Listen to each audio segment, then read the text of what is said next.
Bismillahirrahmanirrahim. Assalamualaikum warahmatullahi wabarakatuh. Alhamdulillahi rabbil alamin. Wa bihi nasta'inu ala umuri dunya waddin. Wa sallallahu ala nabiyyina wa sayyidina Muhammadin wa ala alihi wa sahbihi ajma'in, amma ba'd.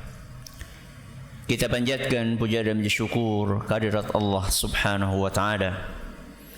Pada malam yang berbahagia kali ini, tanggal 8 Jumadal Ula 1445 Hijriah, atau yang bertepatan dengan tanggal 21 November 2023, kita kembali diberi kekuatan, kesehatan, hidayah serta taufik dari Allah Jalla wa Ala, sehingga kita bisa kembali menghadiri pengajian rutin adab dan akhlak di Masjid Jenderal Besar Sudirman di kota Purwokerto ini. Kita berharap semoga Allah Azza wa Jalla berkenan untuk melimpahkan kepada kita semuanya ilmu yang bermanfaat, sehingga bisa kita amalkan sebagai bekal untuk menghadap kepada Allah Jalla wa Ala. Allahumma amin. Salam dan salam semoga senantiasa tercurahkan kepada junjungan kita Nabi Agung Muhammad sallallahu alaihi wasallam, kepada keluarganya, sahabatnya dan umatnya yang setia mengikuti tuntunannya hingga di akhir nanti. Para hadirin dan hadirat sekalian, juga segenap pendengar serta pemirsa rahimani wa rahimakumullah.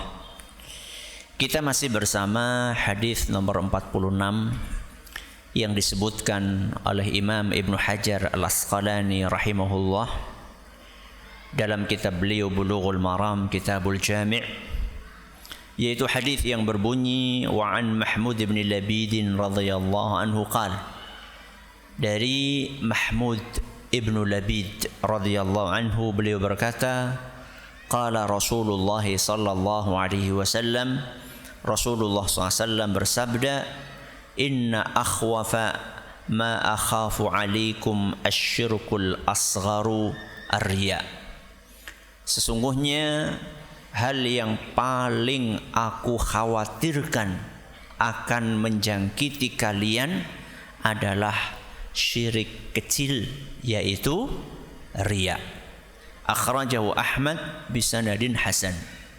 Hadis ini diriwayatkan oleh Imam Ahmad dan kata Ibnu Hajar sanadnya hasan. Pada pertemuan yang lalu kita sudah membahas tentang hukum riya dan juga tingkatan-tingkatannya. Hari ini kita akan membahas tentang dampak buruk riya di dunia. Apa tema kita hari ini? Dampak buruk riya di dunia. Berarti kalau ada dampak buruknya di dunia, berarti ada dampak buruknya di mana? Di akhirat. Itu tema kita insyaallah pada pertemuan yang akan datang. Dampak buruk yang akan ditimbulkan dari riya di dunia ini akan dialami oleh person per person, akan dialami oleh individu per individu, dan juga akan dialami oleh masyarakat luas, akan dialami oleh umat secara keseluruhan. Jadi dampak buruk yang akan ditimbulkan dari riya itu bukan hanya bakal menimpa orang per orang, tapi juga akan mengakibatkan keburukan bagi umat secara keseluruhan. Di hadapan kami ada 3 dampak buruk yang bakal ditimbulkan gara-gara penyakit yang satu ini, yaitu riya. Apa yang pertama? Dampak buruk yang pertama, riya itu akan mengakibatkan kehilangan nikmatnya ibadah. Apa yang pertama? Akan mengakibatkan kehilangan nikmatnya ibadah. Aslinya ibadah itu nikmat atau tidak? Nikmat. Orang itu akan merasakan nikmatnya ibadah ketika melakukan atau sesudahnya. Saat melakukan atau sesudahnya? Dua-duanya. Ketika sholat nikmat, setelah sholat juga nikmat. Bahkan orang yang beriman itu sebelum ibadah saja sudah nikmat. Jadi bukan hanya nopo, bukan hanya pas ngelakuin, bukan hanya sesudahnya, bahkan sebelum melakukan ibadah dia sudah pengen, kangen, rindu dengan ibadah itu. Kita kan sering dengar ya hadis sab'atun yudhilluhumullahu fi dhillihi yawma la dhilla illa dhilluh. Di padang mahsyar nanti ada berapa golongan? 7 golongan yang akan mendapatkan naungan Allah, enggak merasa panas di padang mahsyar. Salah satunya siapa? Wa rajulun qalbuhu mu'allaqun bil masajid. Salah satu dari 7 golongan itu adalah seseorang yang hatinya terikat dengan masjid. Maksudnya apa? Anak taline gue dijiret kang lawang omah menglawang pun di masjid. Seperti itu? Bukan. Hatinya, bukan talinya. Hatinya terikat dengan masjid, Maksudnya kangen, pengen mau masjid terus.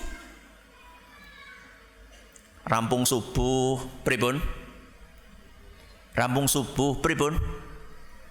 Zuhur dening suwe temen ya. Jenengan kayak gue apa ora? Nggih. Alhamdulillah. Bubar asar pripun? Dene maghrib suwe temen ya. Bubar isya dene ora subuh-subuh ya. Hatinya terikat dengan masjid alias kangen. Jadi dia merindukan. Kalau merindukan berarti nikmat. Makanya Rasulullah SAW kalau sudah masuk waktu sholat, apa kata Nabi SAW kepada muadzinnya? Siapa muadzinnya? Bilal. Ya Bilal, aqimis salah. Wahai Bilal, ayo azan. Wahai Bilal, ayo qomat. Arihna biha. Aku sudah pengen banget sholat. Aku pengen mendapatkan ketenangan dari sholat tersebut. Hadis riwayat Abu Dawud dinyatakan sahih oleh Al-Albani. Jadi orang yang beriman itu bukan hanya ketika melakukan ibadah, bukan hanya sesudah melakukan ibadah, bahkan sebelum ibadah dia sudah merasakan kenikmatan karena dia merindukan kapan datangnya ibadah itu. Apalagi ketika melakukan ibadah. Wong belum saja sudah nikmat, apalagi saat melakukan ibadah. Ayat yang sering kita dengar, ala bi dzikrillahi tatmainnul qulub. Ketahuilah, dengan berzikir kepada Allah hati akan terasa tenang. Dengan apa hati tenang? Dengan zikir. Al-Quran surat Ar-Ra'du ayat 28. Jadi nikmatnya ibadah itu adalah ketenangan hati. Ayem, tentrem, nyaman, senang, bahagia. Itu maksudnya nikmatnya ibadah. Ustaz, ayatnya kan ngomong zikir, Ustaz. Ala bidzikrillahi napa? Tatmainnul qulub. Dengan berzikir hati akan tenang. Baik. Sedekah. Hati tenang enggak? Hah? Tenang. Birrul walidain. Hati tenang enggak? Tenang. Mana dalilnya? Ayatnya kan bicara tentang apa? Zikir. Maka zikir itu bisa bermakna umum, ya. Semua jenis apa? Ibadah. Itu bisa dinamakan zikir. Karena zikir itu mengingat Allah. Jenengan sedekah karena mengingat Allah memerintahkan jenengan untuk apa? Sedekah. Jenengan birrul walidain. Kenapa? Karena Allah nyuruh, ingat Allah nyuruh kita untuk apa? Birrul walidain. Berarti kan ingat Allah. Ini jawaban yang pertama. Jawaban yang kedua, ada ayat lain selain ayat yang tadi saya sebutkan, yang menyebutkan bahwa semua amal soleh, semua apa? Amal soleh itu bisa mendatangkan ketenangan. Bukan hanya apa? Zikir saja. Yaitu firman Allah Azza wa Jalla dalam surat An-Nahl. Surat apa? An-Nahl ayat 97.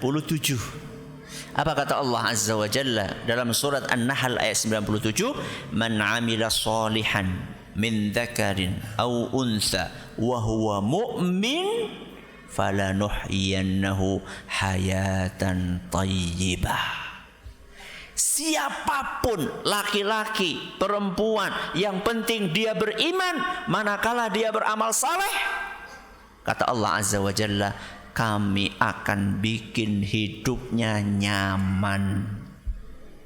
Hidupnya enak, tentrem, tenang. Amal soleh apapun.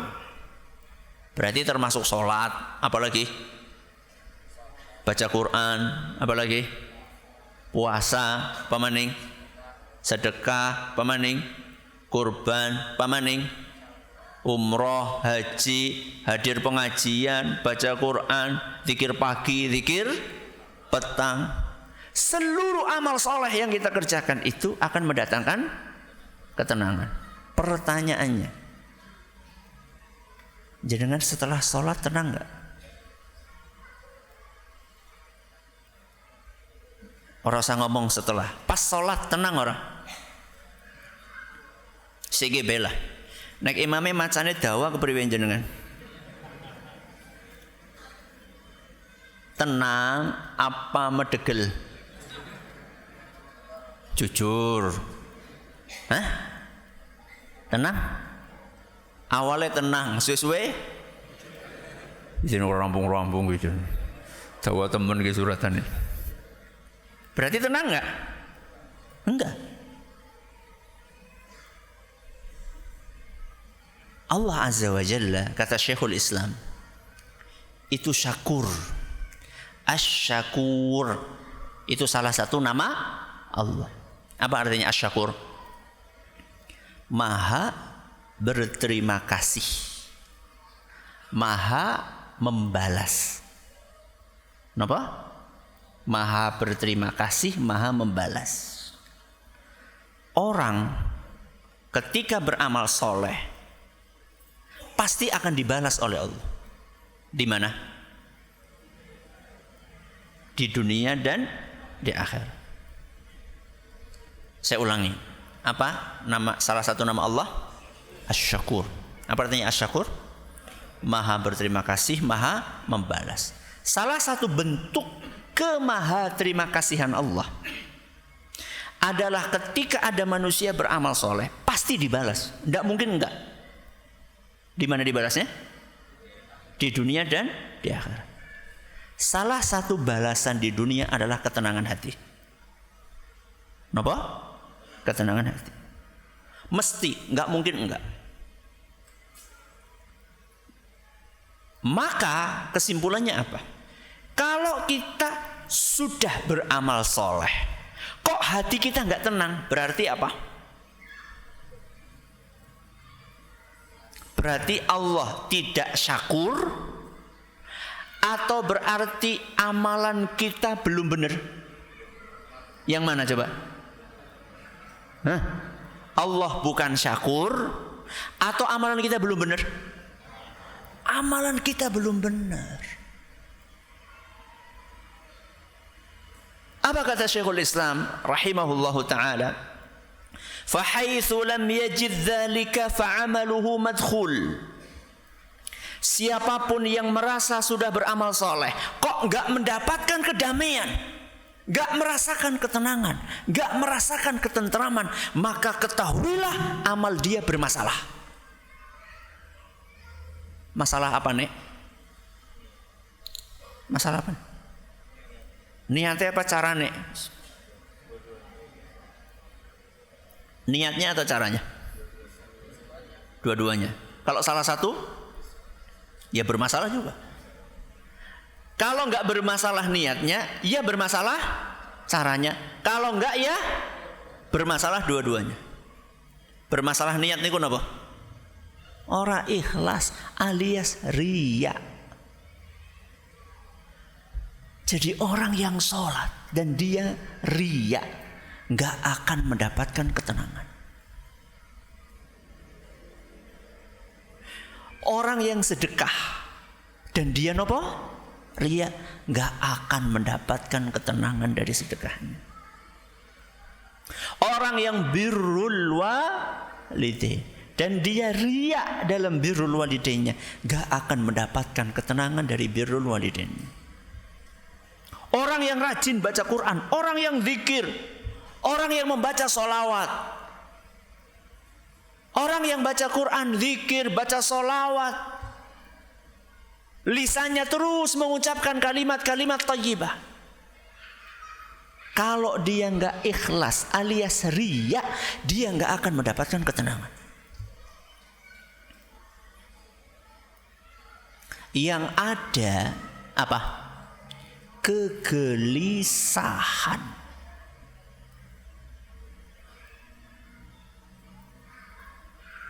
Bahkan tidak sedikit orang yang beramal setelah beramal kecewa. Kenapa kecewa? Gak ada orang yang memuji. Orang sing ngelem. Dan dia ngacok, aku kenapa infaknya mau gede banget ya? Jebule orang ana sing ngelem.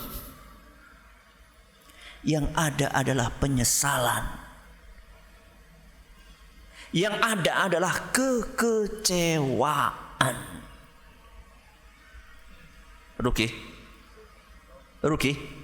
Rugi apa untung? Rugi, kelangan duit orang lihat apa?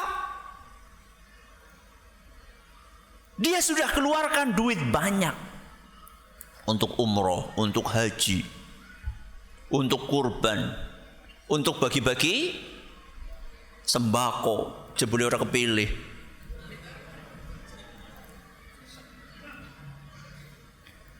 Yang ada adalah penyesalan. Ngene balik akan maning sumbangane. Jebule ora menang. Yang ada adalah kekecewaan, kegelisahan. Maka orang yang riya dalam ibadahnya itu merugikan siapa? Diri sendiri.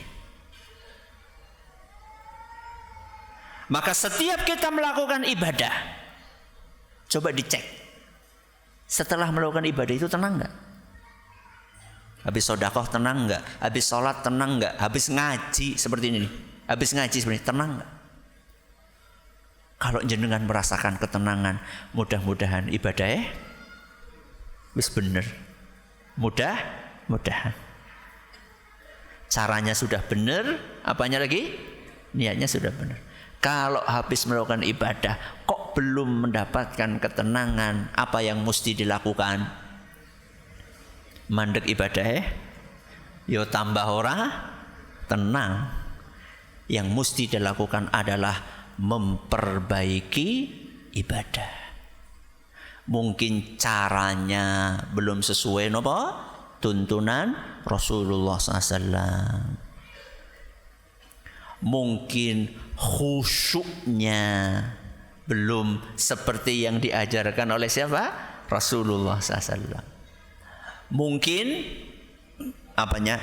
niatnya belum ikhlas, murni karena Allah Azza wa Jalla. Masih keselip niat-niat pengen dipuji sama orang lain. Ini dampak buruk yang pertama. Apa tadi? Kehilangan nikmatnya ibadah. Dampak buruk yang kedua, akan dipermalukan di hadapan umum. Apa yang kedua? Akan dipermalukan di hadapan umum. Saya tanya sama jenengan, orang yang riya, orang yang riya, dia itu pengen mendapatkan reputasi yang baik atau yang buruk? Baik. Orang riya itu pengen mendapatkan reputasi baik, bukan reputasi yang buruk. Orang yang riya itu pengennya disangka ikhlas atau disangka riya? Orang riya pengennya disangka sama orang banyak ikhlas atau disangka sama orang banyak riya? Ikhlas, walaupun riya. Buktinya apa? Buktinya kalau ada orang meragukan niatnya, apa dia? Oh, nadanya naik. Kok percaya nyung ikhlas? Berarti yang dia inginkan itu adalah reputasi baik, bukan reputasi buruk. Walaupun sebenarnya isi hatinya buruk, tapi penginnya kelihatan baik. Ketahuilah, orang-orang yang punya kebiasaan seperti itu dan tidak ada keinginan untuk memperbaiki diri, gak pengen tobat, gak pengen mengikhlaskan niat, ketahuilah orang-orang yang seperti ini akan dibongkar keburukannya di depan umum. Reputasi baik yang dia impi-impikan itu akan diganti dengan reputasi yang buruk. Kata siapa? Kata Rasulullah SAW dalam sebuah hadis yang diriwayatkan oleh Imam Ahmad, dan hadis ini dinyatakan sahih oleh Syekh Al-Albani. Anna Abdullah ibn Amrin yuhaddithu Abdullah ibn Umar. Pada suatu hari Abdullah bin Amr ngomong kepada Abdullah bin Umar. Siapa ngomong karo siapa? Abdullah bin Amr bicara sama siapa? Abdullah bin Umar. Apa kata Abdullah bin Amr? Annahu sami'a Rasulullah sallallahu alaihi wasallam yaqul. Kata Abdullah bin Amr, wahai Abdullah ibnu Umar, sesungguhnya aku mendengar Rasulullah sallallahu alaihi wasallam bersabda. Berarti isi obrolannya apa? Apa isi obrolannya? Menyampaikan hadis Nabi SAW. Aku mendengar Rasulullah SAW bersabda, man samma'an nasa bi'amali samma'allahu bihi sami'a khalqihi. Barang siapa yang sum'ah dengan amalannya. Sum'ah siapa? Apa bedanya sum'ah karo riya? Riya gue iki, sum'ah iki. Apa bedanya? Hah? Kalau riya itu pengen dilihat. Kalau sum'ah pengen didengar. Pengen didengar. Loh Ustaz, nek azan orang pengen didengar sih kepriwe? Gimana coba?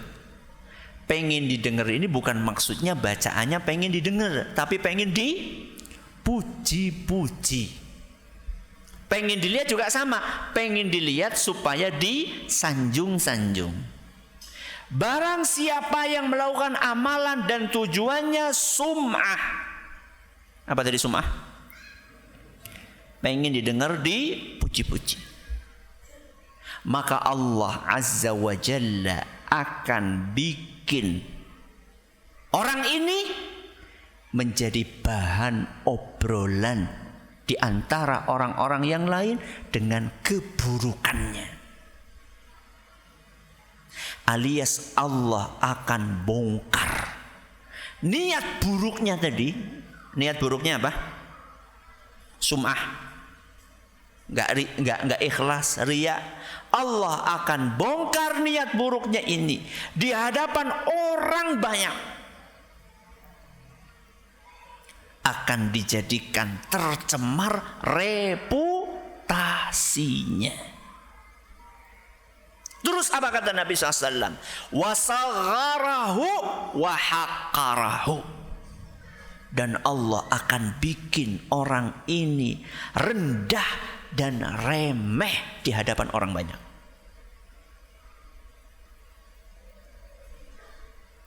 Begitu mendengar apa yang disampaikan oleh Abdullah bin Amr ini, zarafat aina Abdullah, maka Abdullah bin Umar pun nangis sejadi-jadinya.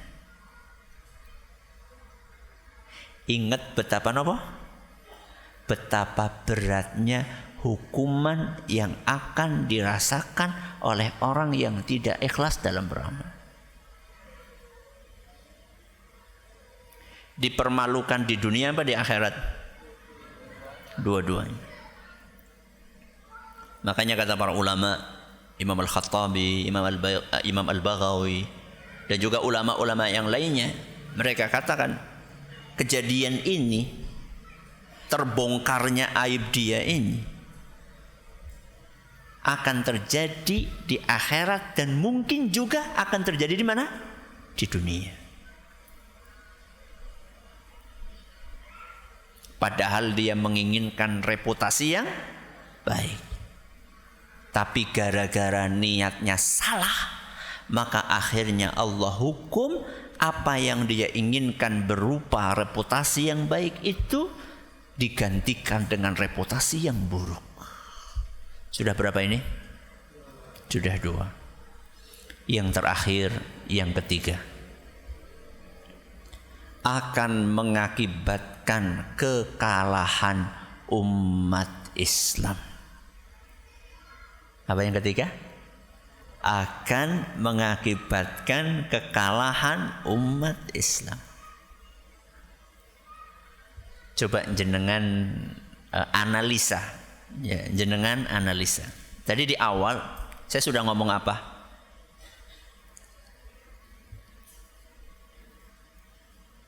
Apa jajan? Akeh banget Ustaz. Hah? Betul. Dampak buruk dari riya itu akan mengenai person per person dan akan mengenai keumuman umat. Nah, poin yang ketiga ini yang mana? Poin yang ketiga ini yang mana? Keumuman umat. Dampak buruk dari riya itu bukan hanya akan mengenai si pelakunya saja, tapi juga akan berdampak kepada umat Islam secara umum. Apa dampak buruknya? Mengakibatkan kekalahan umat Islam. Apa dalilnya Ustaz? Sabda Nabi SAW. dalam sebuah hadis yang diriwayatkan oleh Imam An-Nasa'i. Dan hadis ini dinilai sahih oleh Syekh Al-Albani. Kata Nabi sallallahu alaihi wasallam, "Innama yansurullahu hadhil ummata bidha'ifiha." Sesungguhnya umat Islam ini akan ditolong oleh Allah dengan keberadaan orang-orang lemah di antara mereka.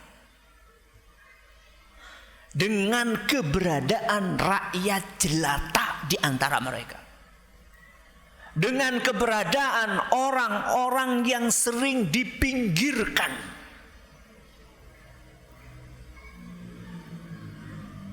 Umat Islam ini akan menang. Akan diberi pertolongan dan bantuan oleh Allah. Dengan keberadaan manusia-manusia tersebut. Yang malah justru biasanya kaum lemah itu yang diapain? Yang disingkirkan, yang dianggap remeh.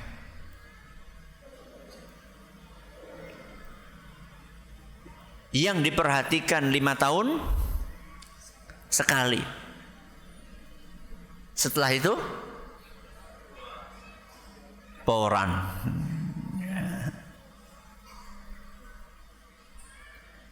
Kok bisa? Allah akan memberikan pertolongan dengan keberadaan orang-orang itu. Kata Nabi sallallahu alaihi wasallam, bida'watihim, karena kekhusyuan mereka berdoa kepada Allah.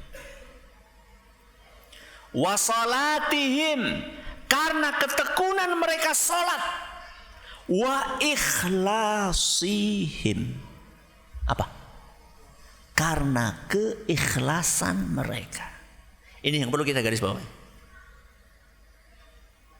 Jadi umat Islam ini akan menang, akan mendapatkan bantuan dari Allah untuk mengalahkan musuh-musuhnya kalau mereka ikhlas dalam menjalankan ibadah kepada Allah Azza wa Jalla.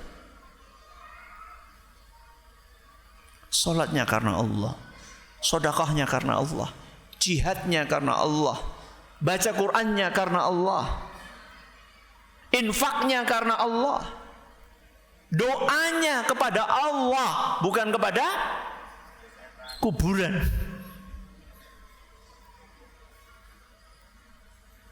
Dengan itu umat Islam akan mendapatkan kemenangan dan kejayaan. Masih ingat nggak perang Badar? Ingat? Ingat apanya? Namanya. Siapa lawan siapa? Kaum muslimin lawan kaum musyrikin. Siapa yang menang? Siapa yang menang? Yakin? Yakin. Jumlahnya 300. Sedikit, lebih sedikit daripada kaum musyrikin. Kaum muslimin jumlahnya cuma 1/3 saja. Pertanyaannya, kenapa orang musyrik kalah? Allah takdirkan kalah, ya. Iya, tapi kan ada sebabnya. Ada apa? Sebabnya. Kenapa orang musyrikin kalah? Niatnya enggak ikhlas. Allah rekam itu di dalam surat Al-Anfal. Surat apa? Al-Anfal. Ayat 47. Surat apa? Al-Anfal. Ayat berapa? 47. Apa kata Allah Subhanahu wa ta'ala? Wala takunu kalladzina kharaju min diyarihim bataran wa ria'an nas. Wahai kaum muslimin, jangan kalian keluar menuju medan perang bataron. Napa bataron? Dengan penuh kesombongan, dengan penuh keangkuhan, wari'an nas, dan dengan tujuan riya. Wahai kaum muslimin, jangan kalian keluar medan perang seperti orang-orang yang keluar menuju medan perang dengan kesombongan dan riya. Siapa mereka? Siapa mereka? Kaum musyrikin. Jadi Allah Azza wa Jalla mewanti-wanti siapa? Mewanti-wanti kaum muslimin. Wahai kaum muslimin, kalian jangan kayak mereka. Dari dulu keunggulan umat Islam itu apanya? Peralatan, persenjataannya atau keimanannya? Dari dulu keunggulan umat Islam itu adalah keimanan yang mereka miliki. Kalau persenjataan itu dari dulu selalu kaum muslimin kalah. Secara perhitungan matematis. Persenjataan kalah, tunggangan kalah, jumlah kalah. Dari dulu seperti itu. Yang bikin menang apa? Iman, ikhlas, sholat, tauhid, kepedulian antar sesama. Itu yang bikin menang. Lah sekarang kalau alat nggak ada, alat nggak lengkap, jumlah sedikit, sholat orang, priwe, bubar.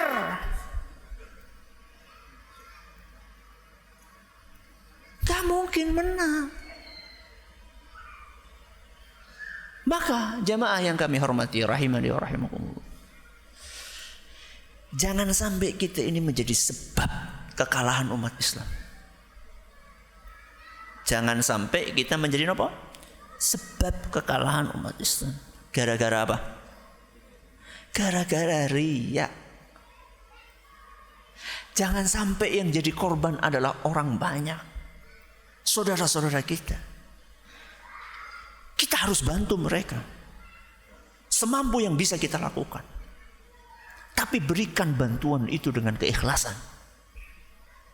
Semata-mata mengharap ridha Allah Azza wa Jalla, supaya keikhlasan itu menjadi amunisi kuat untuk memenangkan umat Islam.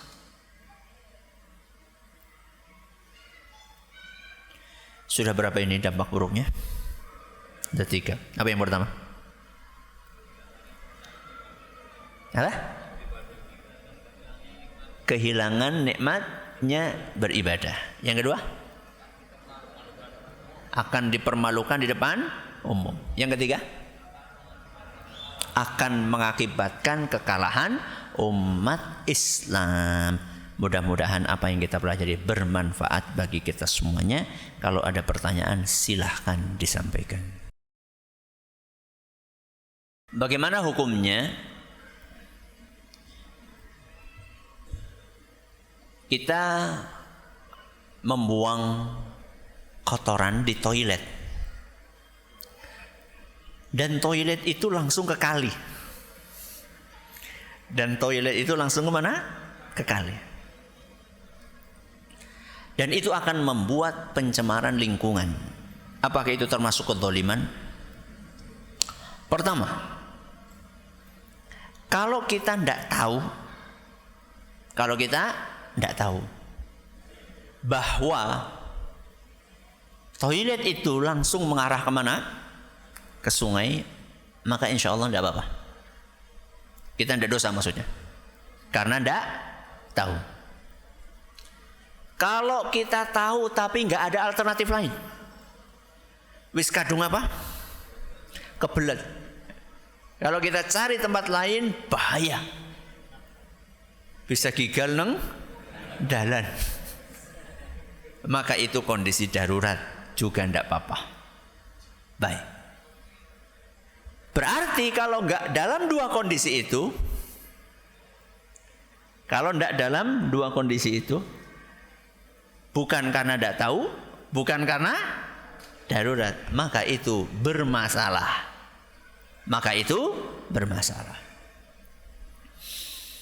Kita umat Islam itu harus punya kepedulian dengan lingkungan. Bukankah sudah ada aturan yang namanya limbah dari kamar mandi diapain dulu?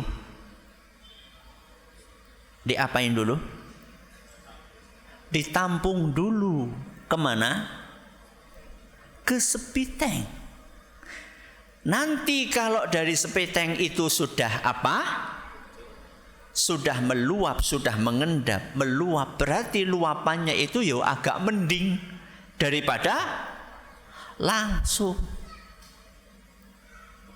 Wah Ustaz, metu duit maning sepiteng. Lah gue masalahnya gak mau keluar apa? Duit. Akhirnya berbuat zalim. Baik. Alhamdulillah wassalatu wassalamu ala Rasulillah, amma ba'd. Menyambung tadi.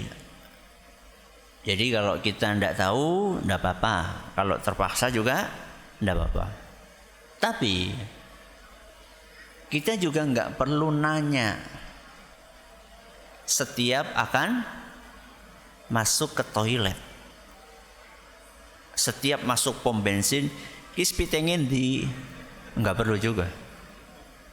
Setiap kita pergi ke masjid pengen apa? Kamar mandi, nanya dulu sama takmirnya, ini spitengnya mana? Enggak juga. Enggak. Khawatirnya praktek seperti itu termasuk tanattu'.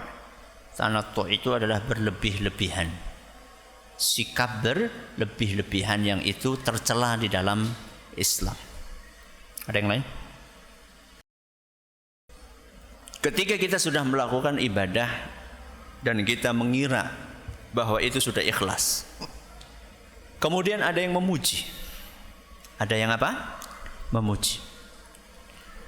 Lantas niat kita perlahan mulai apa?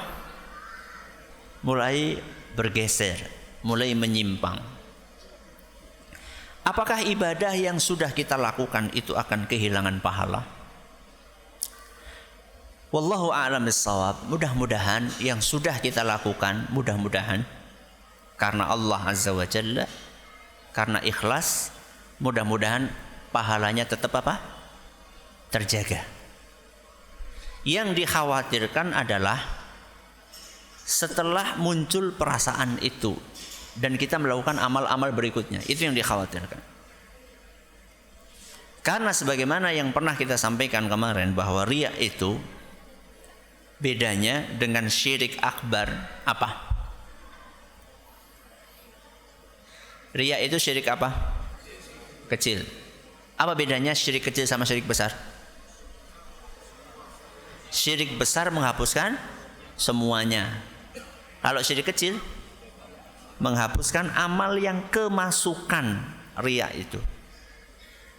Lah yang kemarin kan enggak. Mulai kemasukan setelah mendapat apa? Pujian. Baik. Kalau kita mengalami kondisi kayak tadi, sudah berusaha ikhlas, tahu-tahu ada yang muji, bagaimana seharusnya sikap kita? Pertama, seharusnya sikap kita adalah jujur. Jujur dengan siapa? Hah? Jujur dengan diri sendiri. Ini sikap yang pertama. Apa? Jujur dengan diri sendiri. Apa maksudnya Ustaz? Maksudnya kita ini lebih tahu tentang kualitas ibadah kita dibandingkan orang lain. Orang lain yang muji-muji kita itu cuma ngelihat apanya, casing dan luarnya kita. Oh masya Allah jenengan lu, ora tau ketinggalan sholat 5 waktu nyong si bolong-bolong dan jenengan pancen ngeten. Dia kan cuma ngelihat luarnya kita berangkat ke masjid. Apa dia tahu kalau pas kita ke masjid, pas sholat pikiran kita melayang kemana-mana? Apa dia tahu? Tahu nggak? Siapa yang tahu? Awake dewek. Itu namanya jujur. Jujur dengan diri sendiri.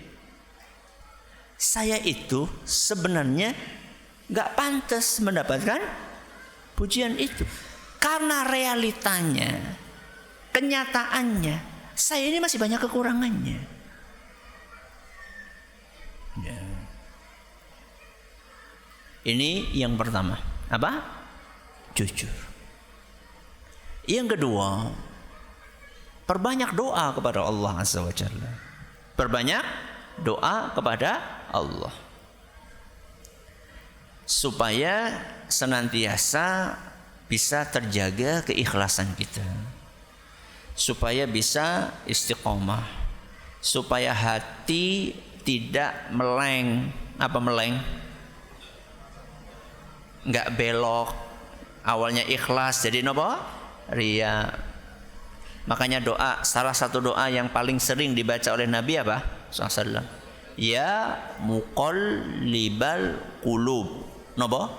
Tsabbit qalbi ala dinika. Wahai yang maha membolak-balikkan hati, jadikanlah hatiku ini kokoh, istiqomah, ikhlas terus di atas agamamu. Ini yang keberapa? Ini yang kedua. Yang ketiga, kalau bisa nasihati orang itu supaya enggak sering-sering memuji atau memuji berlebihan. Karena Rasulullah sallallahu alaihi wasallam menyampaikan bahwa orang yang memuji-muji temannya itu seperti orang yang memenggal lehernya. Kata Nabi SAW menegur salah seorang sahabat yang sedang memuji-muji temannya. Kata Nabi SAW, kamu telah memenggal leher temanmu. Apa maksudnya? Kamu telah bikin temanmu binasa. Tadi sebelum kamu puji-puji,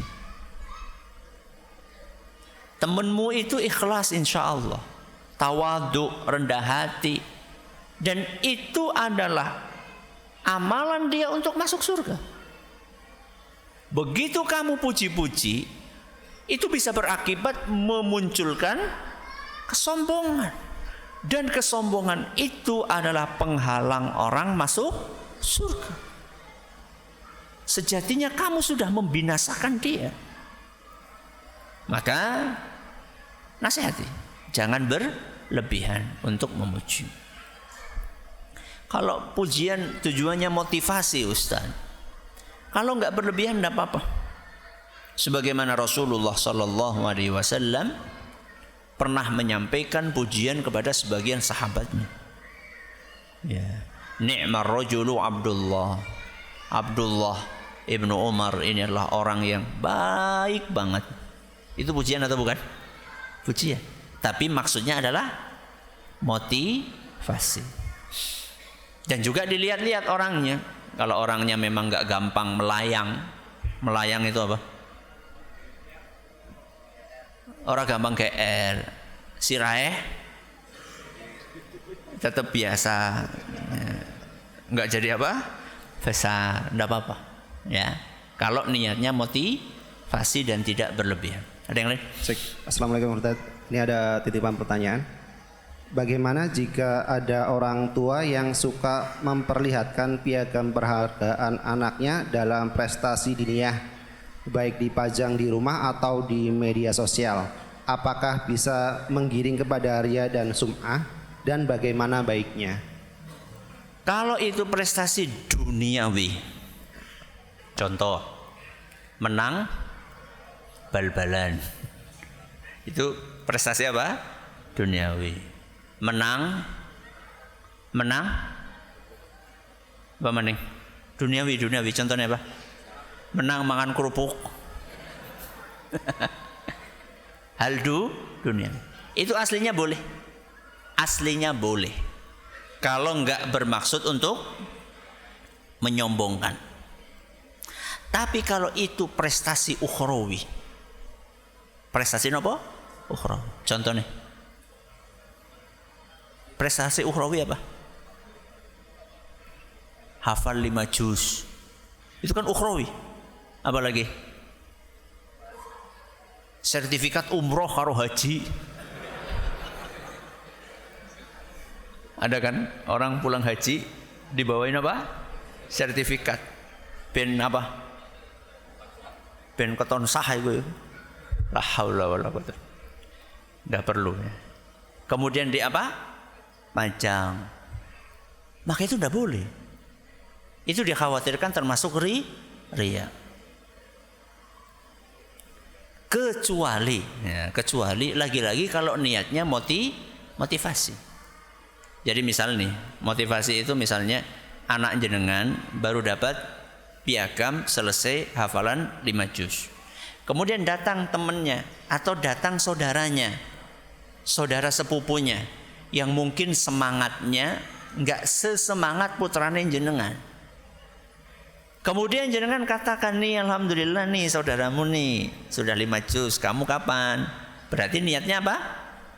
Motivasi, bukan untuk pamer. Mudah-mudahan tidak apa-apa. Karena Allah Azza wa Jalla berfirman, in tubdu khairan aw tukhfuhu. Kalian boleh memperlihatkan amalan kalian, boleh pula merahasiakan. Tergantung apa tadi? Niatnya. Tapi yang tahu niatnya jenengan, apakah pamer atau motivasi, itu siapa? Allah dan jenengan. Maka hati-hati, awasi niat.